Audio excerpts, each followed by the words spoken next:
जय श्री कृष्णा। राधे राधे दोस्तों, आप सभी का स्वागत है मेरे चैनल पर।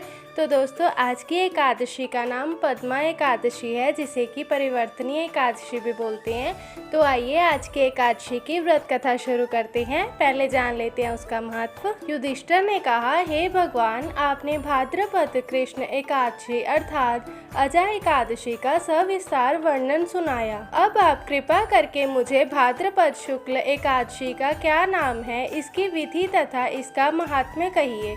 तब भगवान श्री कृष्ण कहने लगे कि इस पुण्य, स्वर्ग और मोक्ष को देने वाली तथा सब पापों का नाश करने वाली उत्तम वामन एकादशी का महात्म्य मैं तुमसे कहता हूँ।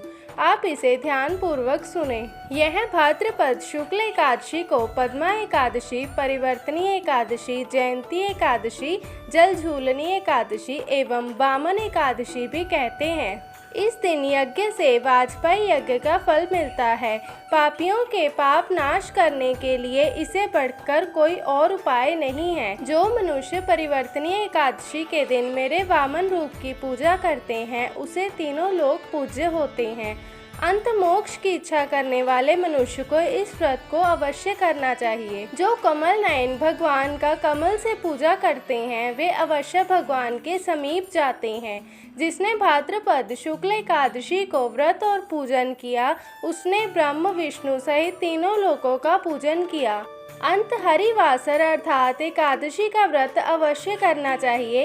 इस दिन भगवान करवट लेते हैं, इसीलिए इसको परिवर्तनीय एकादशी भी कहा जाता है। भगवान के वचन सुनकर युधिष्ठिर बोले कि भगवान, मुझे अति संदेह हो रहा है कि आप किस प्रकार सोते और करवट लेते हैं तथा किस तरह राजा बलि को बांधा और वामन रूप रखकर क्या क्या लीलाएं की।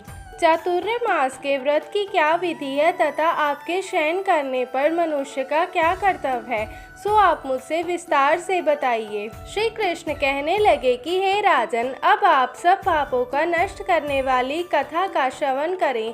त्रेता युग में बलि नामक एक दैत्य था। वह मेरा परम भक्त था। विविध प्रकार के वेद सूतकों से मेरा पूजन किया करता था और नित्य ही ब्राह्मणों का पूजन तथा यज्ञ के आयोजन करता था। लेकिन इंद्र से द्वेष के कारण उसने इंद्रलोक तथा सभी देवताओं को जीत लिया। इस कारण सभी देवता एकत्र होकर सोच विचार कर भगवान के पास गए।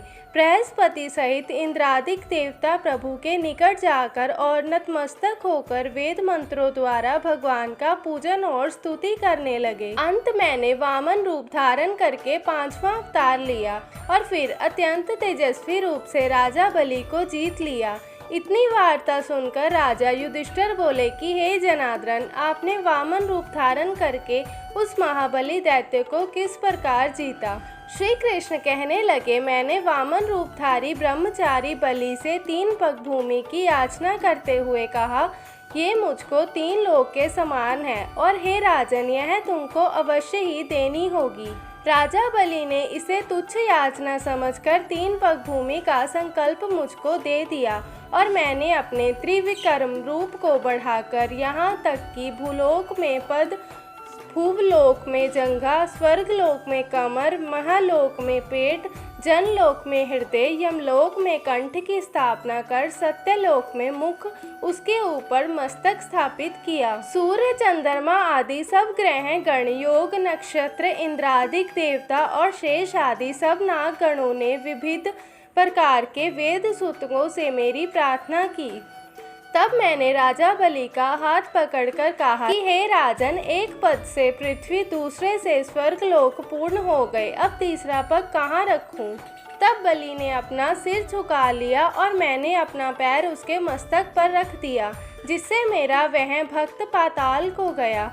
फिर उसकी विनती और नम्रता को देखकर मैंने कहा कि हे बलि, मैं सदैव तुम्हारे निकट ही रहूंगा। विरोचन पुत्र बलि से कहने पर भाद्रपद शुक्ल एकादशी के दिन बलि के आश्रम पर मेरी मूर्ति स्थापित हुई। हे राजन, इस एकादशी को भगवान शयन करते हुए करवट लेते हैं, इसलिए तीनों लोकों के स्वामी भगवान विष्णु का उस दिन पूजन करना चाहिए। इस दिन तांबा, चांदी, चावल और दही का दान करना चाहिए। रात्रि को जागरण अवश्य करना चाहिए। जो विधि पूर्वक इस एकादशी का व्रत करते हैं वे सब पापों से मुक्त होकर स्वर्ग में जाकर चंद्रमा के समान प्रकाशित होते हैं और यश पाते हैं।